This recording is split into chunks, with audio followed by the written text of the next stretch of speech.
Good morning and welcome to the Breakfast News on Rajya Sabha TV. I'm Aishwarya Kapoor. Now, one of India's most wanted, Chhota Rajan, was brought to Delhi this morning from Indonesia, from where he was deported yesterday. That's the big story that we'll be tracking. Let's take a look at the headlines first.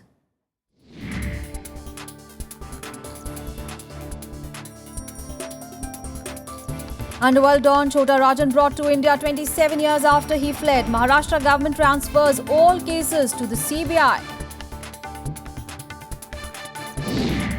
Bihar seems headed for a nail-biting finish with exit polls throwing up different numbers. This after final phase of elections saw over 59% voter turnout. Debate continues over returning awards. More writers and filmmakers return their national honours as government and their own fraternity question their decision. France to deploy its largest warship in Syria region to continue fight against Islamic State. Nuclear-powered carrier is accompanied by an attack submarine, several frigates and a refueling ship. And first innings of the Mohali Test interestingly poised. South Africa resume at an overnight score of 28 for 2, chasing India's total of 201. Well, the big story, Underworld Don Chhota Rajan was brought to Delhi in the early hours of morning today after he was deported from Indonesia on Thursday. Now, he was brought back 27 years after he fled the country following various charges of murder, extortion and drug smuggling against him. He was brought to Delhi in a special aircraft by the CBI. Ahead of his arrival in India, Maharashtra government made a surprise announcement of handing over all the cases related to Underworld Don to the CBI. Rajan, after his arrest, had expressed a reservation over plans to lodge him in a Mumbai jail, fearing that his arch-rival and India's most wanted terrorist, Dawood Ibrahim, may target him. Now, his deportation was deferred by a day as the international airport in Bali was shut down due to spewing of volcanic ash from a nearby mountain. Mumbai police has already 70 cases registered against him, including 20 of murder, 4 cases under the Terrorist and Disruptive Activities Prevention Act, 1 under Prevention of Terrorism Act and over 20 cases under the stringent Maharashtra Control of Organised Crime Act. The Delhi police has 6 cases registered against Rajan, who was a close aide of fugitive Underworld Don Dawood Ibrahim at one point, but split before the 1993 Mumbai blasts were conspired.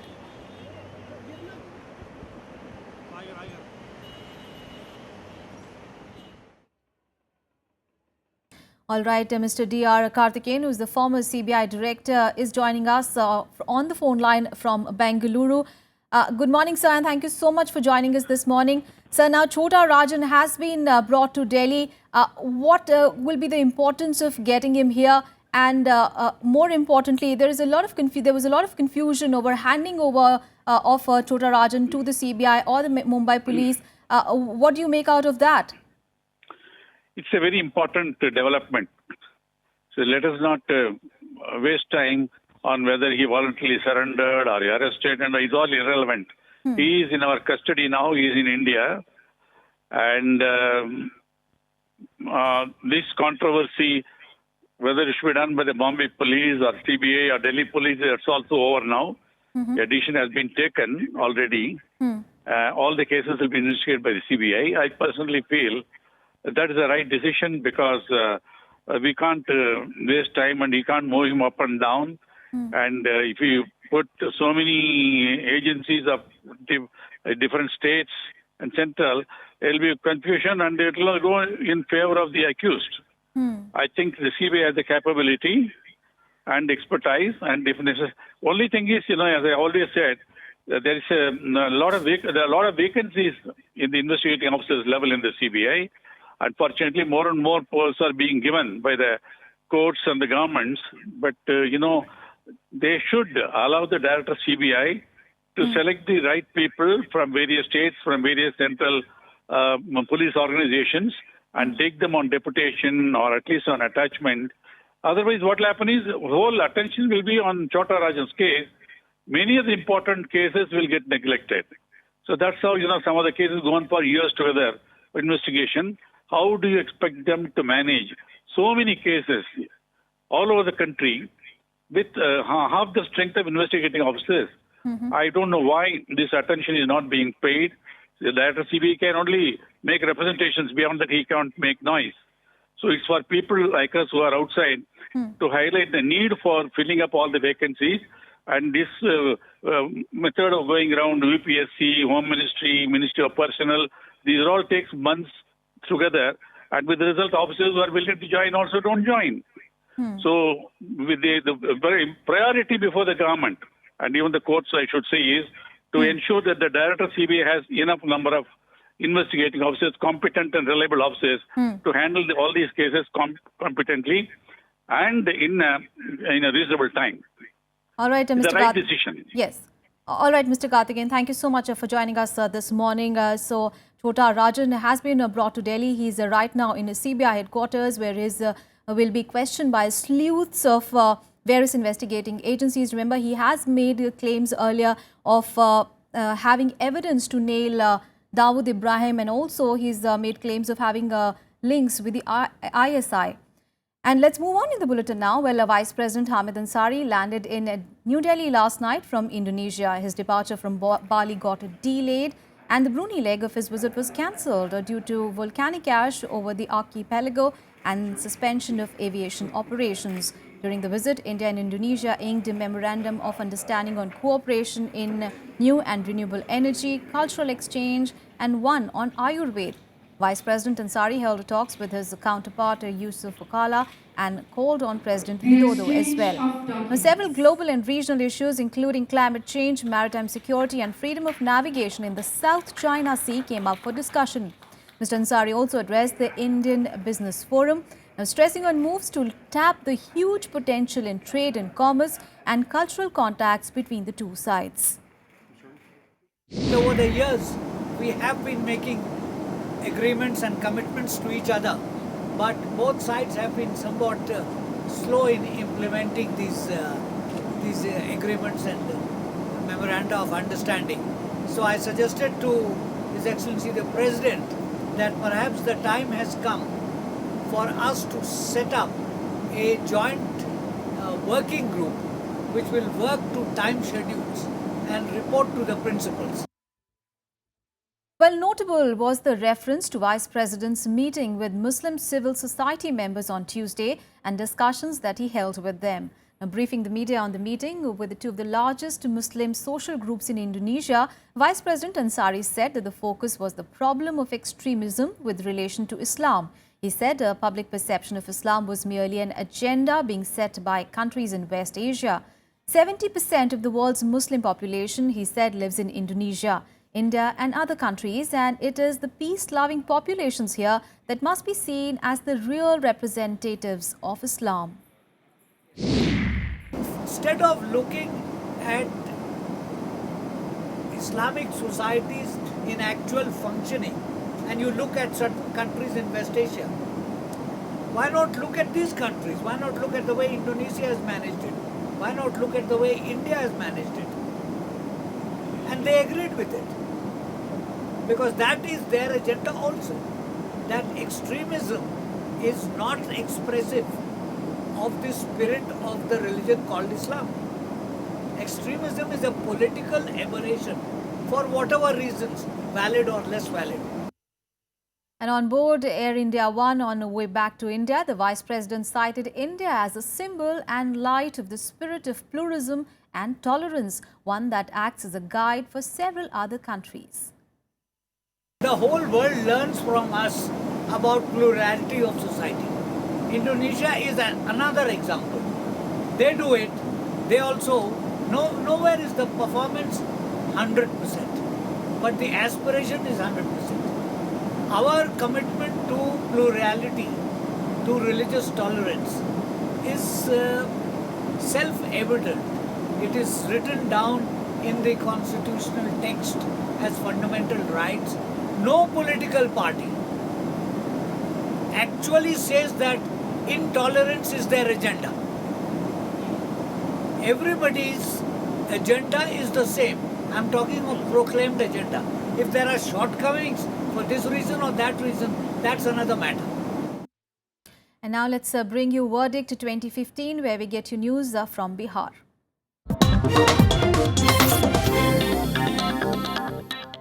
Well, the five-phased polls have concluded in Bihar, with exit polls predicting a close fight between the BJP-led NDA and the JDU-RJD Congress combined.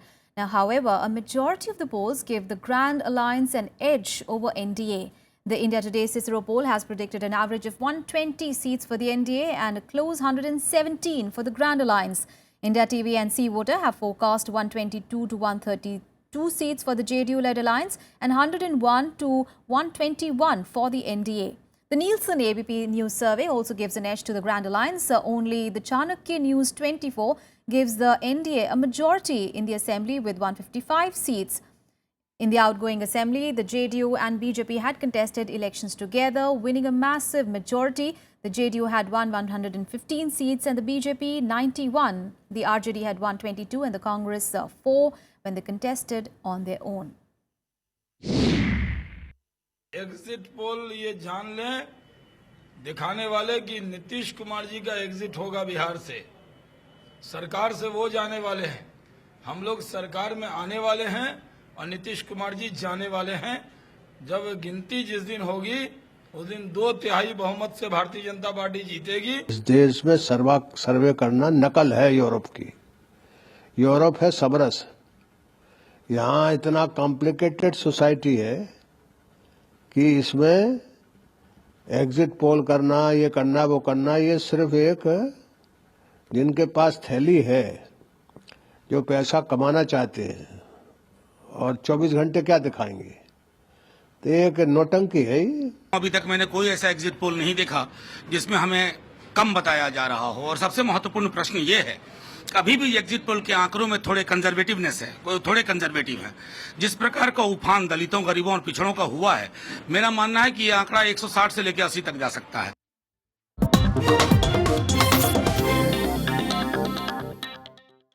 On to some other news. Well, 24 artists, filmmakers and writers have joined the protest against intolerance bandwagon.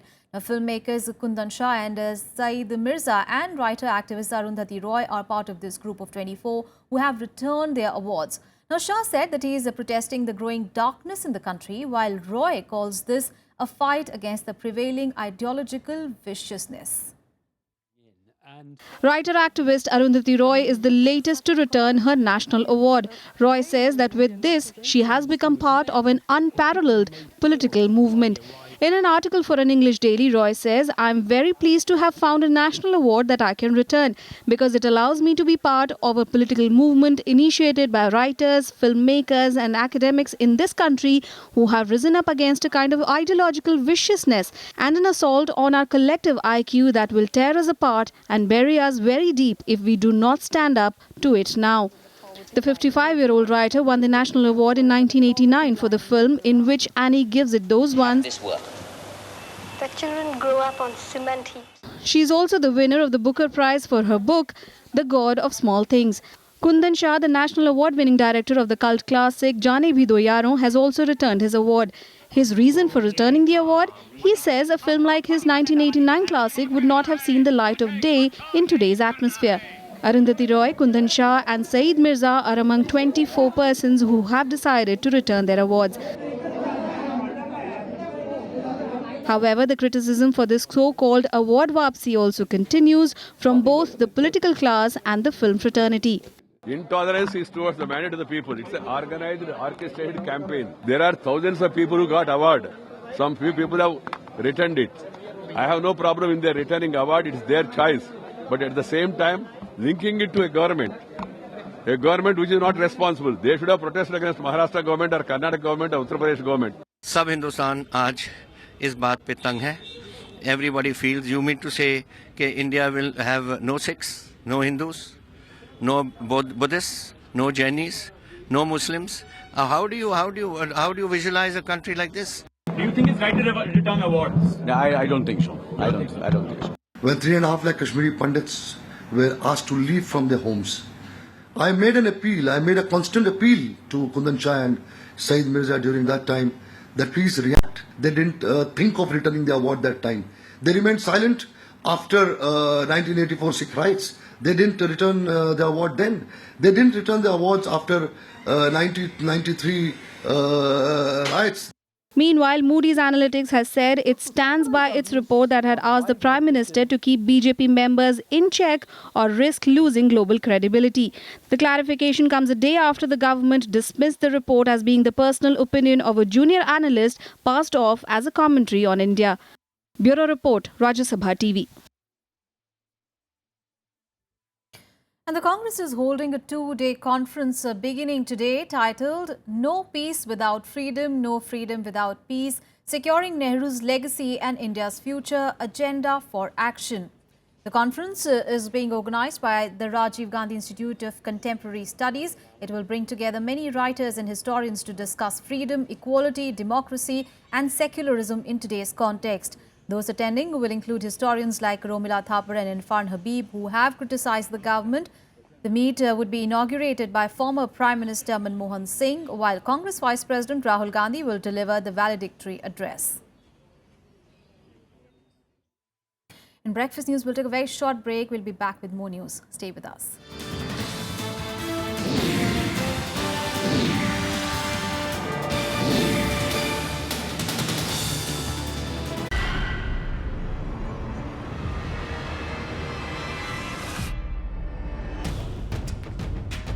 Earthquake-prone country in India, we require a lighter weight building to resist the earthquake as well as the blast forces.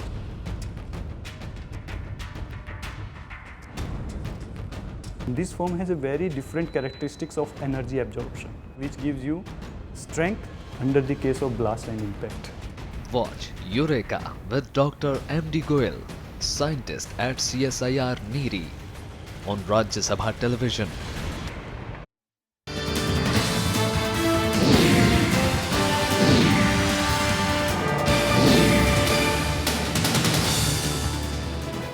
Welcome back. Now, Prime Minister Narendra Modi will inaugurate the Delhi Economic Conclave organized by the Finance Ministry at Delhi's Vigyan Bhavan today. The conclave will also be attended by a host of leaders and bureaucrats, including Finance Minister Arun Jaitley, Chief Ministers of Andhra Pradesh, Chhattisgarh and Kerala, Reserve Bank Governor Raghuram Rajan, Niti Aayog Vice Chairman Arvind Panagaria. The theme of this year's Delhi Economic Conclave is Realizing India's JAM or Jan Dhan Aadhar Mobile Vision. The day-long conclave will focus on topics as varied as the Indian and international experience in cash transfers, benefits and risks of biometric authentication, beneficiaries' experiences with the technology-based targeting, financial inclusion, perspective of the state and the vision for JAM's future, under which over 190 million accounts have been opened so far. The government is looking to extend the cash transfer scheme to other programs of subsidy as well. Chinese Vice President Li Yuanchao, who is on a 5-day visit to India, will hold meetings with President Pranab Mukherjee, Vice President Hamid Ansari and Prime Minister Narendra Modi. Li will conclude his visit by sealing agreements on marking cooperation on better river water management and cultural exchanges.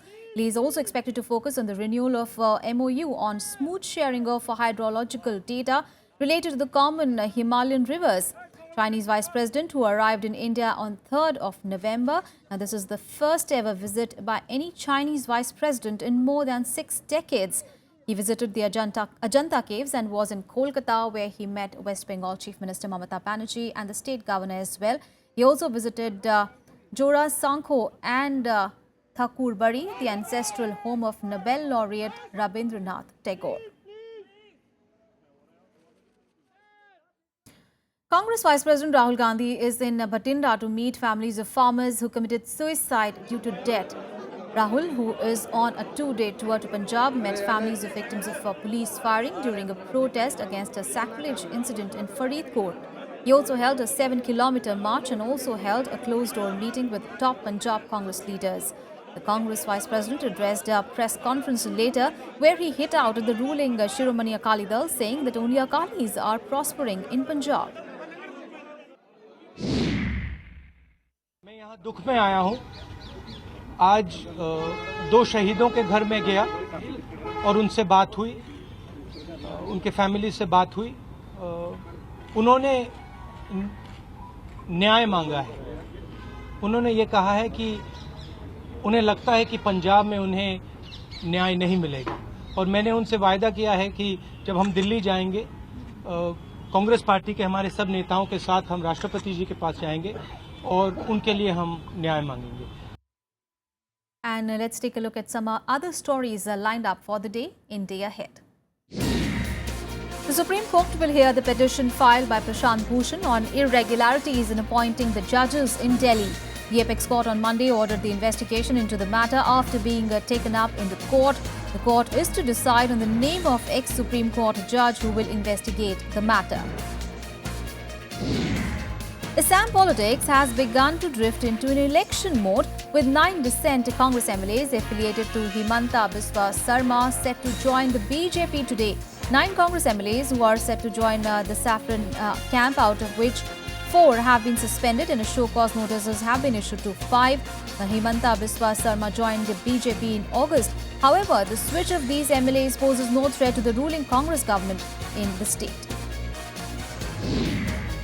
State power ministers will meet in Kochi ahead of the winter session of Parliament to discuss the power sector reforms. Now, this comes as the proposed amendments to the Electricity Act is taken up in the winter session. The meet will be organised by the Power Ministry, and issues related to power generation, distribution and transmission, coal production and supply, promotion of renewable energy and energy conservation will be discussed.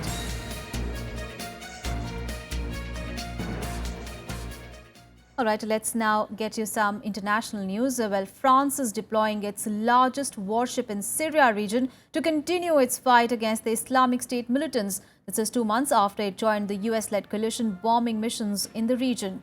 President Francois Hollande on Friday said that military aircraft carrier Charles de Gaulle has been sent to help in military efforts in Syria and Iraq. The nuclear-powered carrier is accompanied by an attack submarine, several frigates and a refueling ship. French warplanes struck their first targets in Syria at the end of September. It was the first country to join the US-led coalition in Iraq and has also provided limited logistical support to Syrian rebels it considers moderates, including Kurds. However, Hollande's government has faced criticism at home for his Syria policy, with some saying that Paris has lacked flexibility and cohesion on the crisis. Par ailleurs, j'ai décidé ce matin l'envoi du groupe aéronaval, c'est-à-dire du porte-avions Charles de Gaulle, sur cette zone, de manière à ce qu'il puisse nous aider. And more countries have joined the UK in curbing travel to the Egyptian resort of Sharm el-Sheikh. Now, this following British government's assessment that there was a significant possibility that a bomb downed the Russian airliner that crashed on Saturday, killing 224 people on board. France, Belgium and the Netherlands warned their nationals not to travel. German airlines cancelled flights. Belgium is temporarily advising against trip to Sharm el-Sheikh while it awaited guarantees on the airport security. German airliner Lufthansa subsidiaries Edelweiss and Eurowings are halting flights to Sharm el-Sheikh as a precautionary measure. However, Russian planes are still flying to and from the resort. UK Airlines said that it will start to repatriate tourists on Friday, but with only hand luggage. Egypt's tourism figures have already plummeted from a record high of 14.7 million in 2010 to around 10 million, and they are now expected to fall even further. We're also committed to working together to restore normal flights in both directions as soon as possible. British holidaymakers want to go to Sharm, and Egyptians want to welcome them there. Almost 1 million British holidaymakers enjoy Sharm el-Sheikh every year, and we recognise the importance of their visits to Egypt. And it's in our mutual interest to address this and to get back to normal as soon as possible. وأنا تفهمت إن دولة رئيس الوزراء عايز يطمئن على المواطنين البريطانيين وده من حقه. واستجبنا لكل مطالبه في إن هو يجي والعناصر تيجي وتتفقد وتطمن على الإجراءات اللي إحنا عاملينها في مطار شرم الشيخ. And back to South Asia now. In political crisis in Maldives has deepened after Parliament voted to remove Vice President Ahmed Adib from office. The Maldives Parliament, while approving a state of emergency imposed by President Abdullah Yameen, sacked his estranged deputy. All 61 parliamentarians present voted in favour of the impeachment, while the opposition members in the 85-strong House stayed away. Adib was charged with treason last month in connection with an explosion aboard President Abdullah Yameen's boat. He denies trying to kill the president and has not yet faced trial. The president declared a 30-day state of emergency after the military said that it found a bomb in a vehicle near the presidential palace earlier this week. Meanwhile, international concern has mounted over the state of emergency in the country, with the US, UK and human rights group Amnesty fearing it would be used to restrict civil liberties. Let's get you some more international stories in World Wrap. A partially constructed bag manufacturing factory collapsed in Lahore in Pakistan, killing at least 23 people and about 100 others remained under debris. Over 100 survivors were pulled out by the rescuers from the rubble of a 4-story building which collapsed yesterday during its expansion work. It is still unclear how many people were in the building when it collapsed or how many dead or alive may still be trapped. The iron ore tailings dam burst in Brazil has killed as many as 16 people and 45 others were missing. Video footage showed houses of a village destroyed by muddy trailing waters. There is still no confirmation on the number of dead and missing, and authorities are still to determine why the dam burst of the extent of the disaster. 8 people were killed in southeastern Yemen by a rare tropical cyclone that wreaked havoc in parts of the war-torn country. 40 people were also injured over 2 days. Around 3,000 families were displaced during the cyclone and massive destruction of province's infrastructure has been reported. Russian Air Force hit 263 targets in Syria in the last 2 days. The Russian Defense Ministry released videos showing heavy airstrikes performed by the Russian Air Force. The black and white drone footage showed bombs hitting targets in Syria. Now, one of the videos showed a strike hitting a bridge as well. An Egypt court on Thursday postponed the trial of former President Hosni Mubarak over the killing of protesters in January 2011. The trial, the third and final one, was postponed till 21st of January 2016, just days before the anniversary of the start of the 2011 upheavals.